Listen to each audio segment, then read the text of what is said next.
Hello everyone and welcome back to a new Prehistoric Kingdom dev diary for February of 2025. So as you can see, we're going to be talking about more of the ontogeny side of things, so baby dinosaurs, baby mammals, that sort of thing. And largely surrounding update 14 in this one, rather than update 15 or 16, or anything to do with the terrariums and the future. Aside from that, except for the Paleobotany, we are talking a little bit about that. So without further ado, let's get started.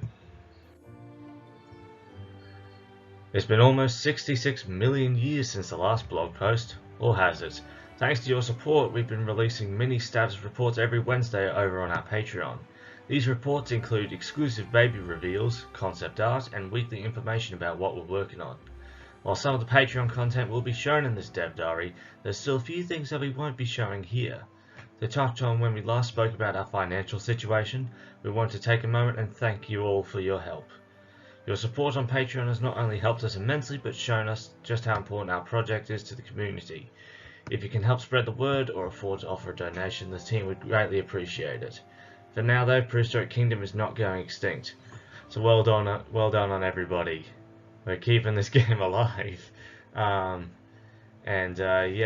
hopefully it'll be around for like another good few million years, you could say. But in this image, we do get a quick look at the Dilophosaurus ontogeny. So we see our little baby down there with his little proto feathers, and the greatly reduced crest on its head, and then you get the more mature individual in the back that still doesn't have fully developed crests, but is taking on more of its adult colors. It's been all hands on deck this last month preparing Ontogeny for update 14. In terms of art, around 40 of the 58 babies are in advanced stages of completion. Most of the remaining production time will be spent on finishing their skins, animations and sounds. And in this image you can see a good proportion of those youngsters. So going from left to right, you can see the feet of a baby Paraceratherium, the baby mammoth, a young T-Rex, I want to say the 3 Parasaurolophus, although it could be Lambeosaurus actually, although I'm not quite sure. Then we have the 2 Triceratops, a Dilophosaurus, Dryosaurus, and a baby Velociraptor. Let me know which one you think is cutest. Honestly, the baby Velociraptor is one of the most endearing, and Dryo does remind me a little bit of a plush toy. On the technical side, every day presents a new challenge to overcome. Since we change the physical proportions of our animals as they grow, this has a huge impact on various animations, like sitting and walking around.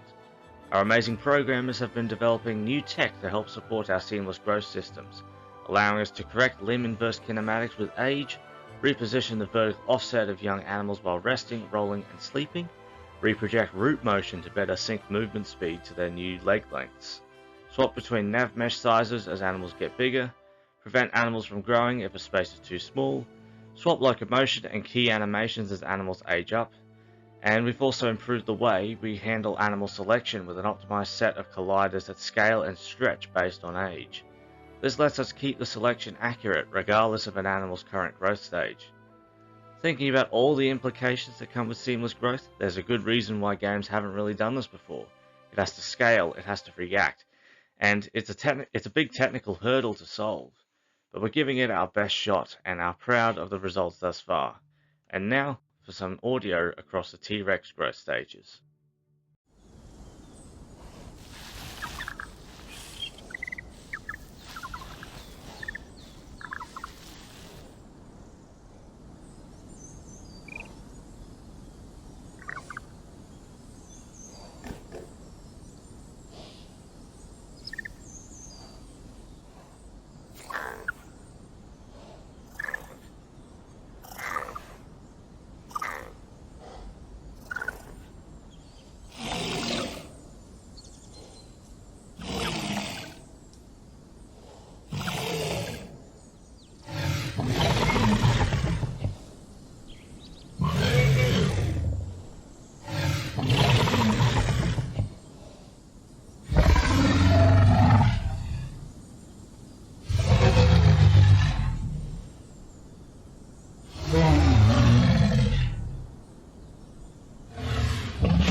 Once we've got an update 14 in a more playable state, we'll start to push early versions to the public testing branch on Steam. While we're not quite ready to begin this yet, you can expect to hear more next month as we get closer to Update 14's release window in late April. With how big this update is, we want to give ourselves some decent runway to ensure there aren't any babies missing from the update. It'll also be just in time for our early access anniversary. This month, we're pleased to unveil even more babies. These are but a handful of the animals already shown on Patreon, so if you can't wait for Update 14, go check that out. Up first is the massive Paraceratherium and its much smaller relative Jushia. These little ones are almost like a baby rhino and tapir rolled into one, with their prehensile lips and big ears. Now there's something else that's been worked on that we're going to be talking about later, which is changes to alternate species of different genera, and you can see here the Paraceratherium looks to have a bit of that going on. The Butiens on the left looks to actually have a more rounded head than the Transuraliscum. I think that's how you say the last part of its name. But in the back, I can't remember if the Paraceratherium had that big of a neck. So, I mean, that could be potentially some sexual dimorphism between the females and males. So that could be a male in the back with a much thicker neck. However, it might just be that I haven't really used Paraceratherium too often to really know. But I'm really excited about these guys because, for those who know, Walking with Beasts is one of my favourite paleo documentaries, and Land of Giants was a really good episode, so it'd be really great to be able to recreate that episode with the little baby and his mother traversing the Mongolian desert during the Oligocene. But both look fantastic. I love the wrinkling that you got on there. That's really indicative of baby rhinos. And you can see with the Butiens, it still has the folds, the skin folds that look like battle armor that the adults will soon have. And we also have Jushia, the smaller intracatherid from China, more of a forest dweller. You can see the baby is very different in its appearance to the previous two intracatheres. It has, I think, a much more rounded head. It also has a shorter neck, it looks like, and also the distinct mohawk that has been placed on Jushia in Prehistoric Kingdom. Next up are the fan favourites Parasaurolophus and Tyrannosaurus. Okay, so that's what the babies were. Okay, they were all Paras and Tyrannosaurus. Each species has a unique pattern to help them transition into adult coloration, making them quite distinct from one another. If you look close, you can even spot a tiny nub on their head. Finally, the most scrunchy one of all, Dinosaurus. We knew from the start that dinos simply had to have baby bird energy. Our artists looked at animals like juvenile pelicans, roseate spoonbills and flamingos to find the perfect level of freak. What a funky little fellow. If you're looking for something really cute though, we also shared the babies of the woolly rhino, Dilophosaurus, Dryosaurus and Velociraptor on our socials. I really like how the baby woolly rhino looks. Really reminds me of a young white rhino with the square lips, and just the amount of fluff on it makes it look really cute. We also have the baby Dilophosauruses with their undeveloped crests, and they look, I almost mistook them for Coelophysis. They looked so different without the crests, but they look really nice. They've got the basic Dilophosaurus build, just much smaller and much fluffier. And in the back you can actually see a somewhat more mature individual that doesn't have as developed crest yet, but is getting close to the adult that you can see behind it. And you also have the Dryosaurus, easily the fluffiest of the babies, I'm sure. Like, if that was how it actually was in real life and you could actually reach out and touch it, it would probably feel somewhat like a sheep, I would assume, or even softer than that. But Dryosaurus it's one of those dinosaurs that you know the baby's going to be cute. And then you have Velociraptor, one of the most infamous predators known to man. And yeah, the babies couldn't look any less dangerous. Like, they just look like little baby birds, but they do, of course, have that distinct sickle claw on their feet. But these guys also have distinct quills that haven't developed the full feathering of the wing feathers and the tail feathers, as you can see in this image of the Velociraptor hatchling leaping up above another. But yeah, you can see the wing feathers and tail feathers are currently underdeveloped, so the feathers haven't fully come in yet, and that is something that I would imagine would be true of a baby Velociraptor. The feathers wouldn't just be fully developed on the wings and tail just yet, so that would be that's a pretty good realistic take on it. We also have a look at the Megalosaurus, which has been had a refined fawn design since its early reveal in the month. There are some fur fixes that we still need to make, but it looks more like a young deer now. And you can see it's got the classic spotting that you'd expect from a deer fawn. And in particular, it does remind me somewhat of a red deer fawn. Only this deer is much larger, and the fawn, it would actually be quite a lot bigger too, but yeah, you see what it turns into, just an absolute behemoth. And to cap off this section, let's take a look at the seamless growth. Please note that any stuttering is due to the processing time steps, since the increased speed is unrealistically fast. During normal gameplay, this effect is imperceptible. Here we have the Megalosaurus. Yeah, so you can see that stuttering there, but you would not be able to see that in the actual game, as this is just going at super speed. But you can see the antlers coming into full form and gradually getting bigger and bigger.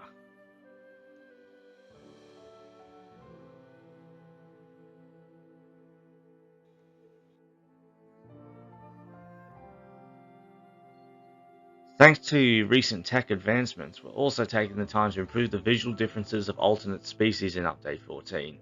This means corrected proportions and more accurate shapes for many animals, such as the two Smilodon species. Below you can see that Populator is much more robust than Fatalis with its bulkier build. And yeah, you can definitely see that there. Fatalis is a much slimmer animal than Populator.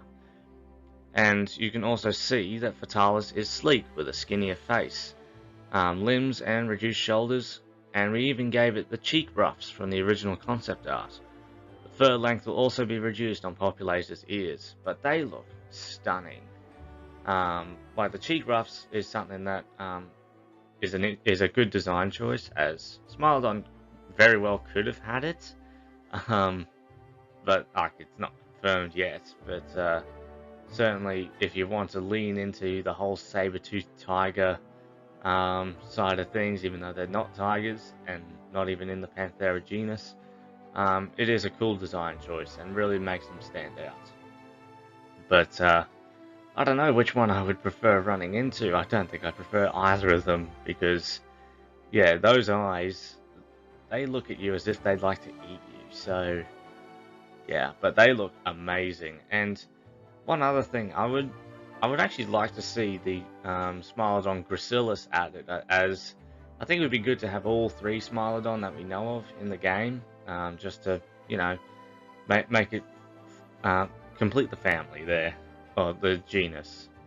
And even the mammoths too, like, have the woolly mammoth, but you could also add in something like the Colombian mammoth, or I don't know how many other mammoth species there are, but I feel like there's one called the steppe mammoth, which I don't know if it's larger or smaller than the woolly mammoth, but definitely a Colombian mammoth. I would really like to see that. In the case of Camarasaurus, each species will have a different head shape and silhouette. From left to right, Grandis is the skinniest species with a rounded head. Supremus almost resembles a brachiosaur with a bulbous skull, short neck spines, and a thick neck. Lentus maintains much of the current Camarasaurus, acting as a middle ground between the three. And you can see with this look at their different heads, that is definitely true, with Grandis having a much more rounded head that you would often assume would be a Camarasaurus head, and Supremus having a much more bulbous head, and the neck spines are also a lot shorter.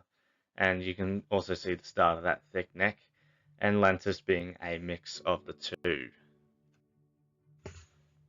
Of course, you can expect to see similar changes for all the other old species like the Parasaurs, Pachyrhinosaurus, and others. Some changes may be less extreme than others, but the team is excited to get these animals feeling more unique. And over on the Discord, after this dev blog was released, Mao posted a couple of pictures. I've only picked one of them, of the Parasaurs and the Lambeosaurus. So the Parasaurs are the ones that have seen the biggest difference. So Tyrannosaurus, on the far right, has had a completely different head, has been given a completely different head now. So it's got a longer face and a much shorter and thicker crest. Cristatus also looks to be a lot bigger than it previously was, and a much more rounded head. And I feel like the crest has been brought in a little bit more. Walkeri looks to be possibly about the same, although it seems to be about the same size as the cosmic Lambeosaurus. So it's a good size. But the Lambeosaurus, I don't really see too many differences. Like, there might be some slight differences in the beak, well, the bill shape, but that's all I could possibly say, because I don't know if there's any other real differences other than the difference in size between the skins, because Cosmic is an absolute behemoth, and then the other two, Equine seems to be the smallest, and I don't remember the name of the first one. But yeah, I'm excited to see the other differences between the species. I don't know whether they do any more stuff for the Triceratops, because they look pretty different already with the different horns. But I don't know, they could do something there. Edmontosaurus has already been changed. Let's see, just trying to think. Like the Paraceratheriums are being look like they are being changed a little. Yeah, Pachyrhinosaurus. Interested to see how that happens. And I think the Psittacosaurus already looked vastly different anyway, so yeah. We also have a look at first person mode, which actually has had a few different things added in, so it's now functionally complete, and they even had time to add in some object interactions too. So while running around the park, players will be able to sit on benches, swap between seats, look through binoculars, and even open and close gates to enter habitats. Any music that is currently playing will also be given a radio-like effect. Eventually, we'd love to include some simple park management gameplay and make animals respond to the player in first-person mode. But for Update 14, we think this is already a lovely little feature. It helps to appreciate a park from new perspectives. Yeah, great look at this large Hell Creek habitat. You can see looking through the binoculars at the different animals, so that's an iguanodon. You can see the brachiosaurs in the back. Rounding out our progress on Update 14, we've been making a few targeted gameplay adjustments now that the Ontogeny is coming to the game. Animals are now incubated asynchronously in the animal nursery. This means that rather than waiting for one after the other, all animals are incubated together. So we'll likely lengthen adult incubation times a little to compensate, but it definitely feels better to have a group of animals be ready together. That is going to be very useful. The base appeal of an animal has also been rebalanced, so that it's calculated on an animal's current mass and perceived popularity. This will help make things a little bit more objective when it comes to balancing, as we previously made the numbers up based on vibes. As a side effect, base appeal now slightly varies for each individual due to their differences in mass. A small adult T-Rex will be likely less appealing than a large one, for example. Widespread animals such as Edmontosaurus regalis and various mammals can now be found in multiple dig sites. Excavation progress will be carried between all the other dig sites a species is present in. We're also looking to retune excavation costs and speeds to make them feel like more of a long-term investment. The way staff are automatically assigned to tasks has been improved to hopefully make job completion more reliable. Back to work, slackers. To wrap up this dev diary, let's take a look at some of the paleobotany that's been going on. So, just a little reminder, Paleobotany is coming after Update 14, so this is a bit of a future thing. So below you'll find a coastal biome conifer found from throughout the Mesozoic, Elatides. This tree will come with a bunch of variations, including one that splits off into two trunks. You can also see it mixed in with a couple of the other plants there. Next up are two scrubland plants from the Jurassic, Chimeriella and Corylipterus, and they do go well together, giving off an arid yet somewhat alien vibe. Finally, here's a look at one of the oldest plants in the world and one of the most iconic of the age of dinosaurs, the cycad. This family has been around since the Permian, almost 300 million years ago. Despite this, many species can be found all over the world today. And there you have it. So that is the February Dev Diary for 2025.